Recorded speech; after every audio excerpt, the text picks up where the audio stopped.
करे का जिला शिवर जालू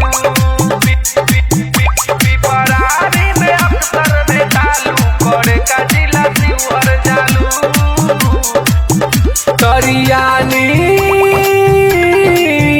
तरियानी के लइका से छुआलू करे का जिला शिवर जालू करे का जिला शिवर जालू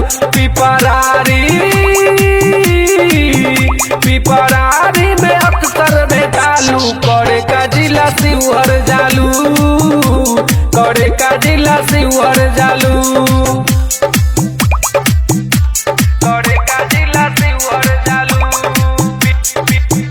पिपरारी में अक्सर भेटालू करे का जिला शिवर जालू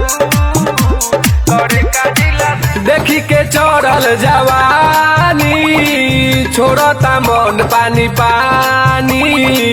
तोरा में खर्चा बाबरी चर्चा में बारूए रानी देखी के चढ़ल जवानी छोड़ता मन पानी पानी तोरा में खर्चा बाबरी चर्चा में बारूए रानी बबन टोली कमरौली के लइका होले चालू करे का जिला शिवर जालू करे का जिला शिवर जालू करे का जिला शिवर जालू पिपरारी में अक्सर भेटालू करे का जिला शिवर जालू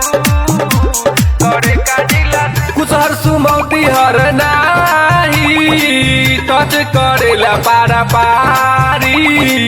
सोनू आकाश बीटू में समय होता वे रोज मारा मारी